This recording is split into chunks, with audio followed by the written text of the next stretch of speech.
कि मैं तारा की शादी उससे करूंगा जो मुझे टोडा जीत के देगा। क्या जीत के देगा? एक तीर से दो शिकार, टोडा मिल जाएगा अपने को, और जो टोडा जीतेगा इसका मतलब शक्तिशाली है, तो बेटी की शादी भी किसी शक्तिशाली बंदे के साथ हो जाएगी। ये बात पता चली रायमल जी को। रायमल जी के 13 बेटे थे। कितने बेटे थे? उन्होंने अपने 13 बेटों को बुलाया, 13 बेटों को बुला के मार्केट में ऑफर आया, सुना कि टोडा जीतो और तारा से। रायमल जी ने कहा वैसे 13 की मेरे से तो आज शादी होने कर लो, तो देख लो कोई भाग ले लो इसके अंदर। तो जयमल ने हाथ खड़ा किया। जयमल ने कहा मैं करूंगा तारा से शादी।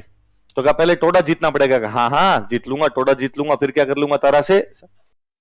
तो सुल्तान वहीं बैठा था दरबार में। रायमल ने सुल्तान को कहा भाई सुल्तान देख ले, ये मेरा बेटा है जयमल, ये तेरे को टोडा जीत के देगा, और टोडा जीतने के बाद तू इसकी शादी किससे कर देना? तारा। सुल्तान बेचारा राजी हुआ। सुल्तान ने कहा सगाई तो आज ही पक्की, सगाई तो आज ही मान ली जाए, और जब ये टोडा जीत के देगा तब हम इसकी तारा से क्या कर देंगे? शादी। अब भाई सगाई तो उस दिन हो गई। उसके बाद जयमल जो है वो युद्ध की तैयारियां कर रहा है, घोड़ों को दौड़ा रहा है आपने। पहले जब युद्ध के लिए जाता है उससे पहले घोड़ों को 5-7 दिन तक रिहर्सल करवाते, शिकार करने के लिए जाते, ताकि घोड़ा दौड़ने लग जाए। ये नहीं युद्ध के मैदान ले जाए घोड़ा खड़ा हो जाएगा, नहीं जा रहा मैं तो आगे, तो पूरी वार्म अप करके लेके जाते। एक दिन कोई घोड़ों को शिकार विकार के लिए गए हुए थे, शाम को वापस आ रहे थे, बरसात का सा टाइम था, कहीं रास्ते में रुके हुए थे, और साथ वाले जो दोस्त थे उन्होंने जयमल को चढ़ा दिया कि और जयमल भाभी जी से बातचीत होती है कि नहीं होती है?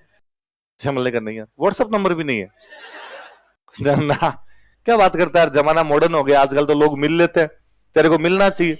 और जयमल उन दोस्तों के कहने पे किससे मिलने के लिए चला गया? उन सोलंकियों के घर, सुल्तान सोलंकी घर चला गया तारा से मिलने के लिए।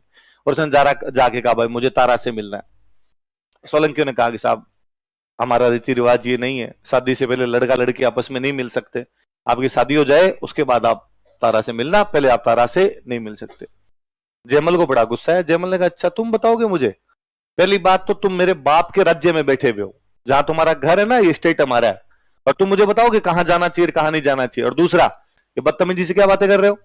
मैं तुम्हारा जवाई हूं, हिंदू धर्म कहता है कि सगाई अपने आप में आधा विवाह होता है, और तुम जवाई से इस प्रकार से बदतमीजी से बात करते हो, और मैं मिलूंगा। उन्होंने वापस समझाया कि जवाई साहब बाहर खड़े रहो ठीक रहेगा, जूते पड़ जाएंगे बाल तुम्हें अभी। जयमल माना नहीं, जयमल ने जबरदस्ती अंदर जाने की कोशिश की, उन सोलंकियों ने मार दिया। अभी आपने लिखा है सोलंकियों के खिलाफ लड़ता हुआ मारा गया, बस ऐसे। मैं पुरुष होने के नाते पुरुषों की इज्जत बचा रहा हूं थोड़ी, इसलिए मैं ये नहीं कह रहा कि तारा के काम आ गया था। मैं लिखा कि सोलंकियों के खिलाफ लड़ता हुआ, तो आपको 1 मिनट लगता है वेरी गुड, बहादुर आदमी लड़ा है और लड़ता हुआ मारा गया। ये बात आगे नहीं बताओगे? नहीं बताओगे ना, अपनी बेइज्जती है, कोई नहीं बताएगा इस बात को आगे। तो जब जयमल मर गया, सोलंकियों ने रायमल के पास मैसेज किया कि भाई वो तुम्हारा बेटा जयमल रात आया था और बदतमीजी कर रहा था और हमने मार दिया।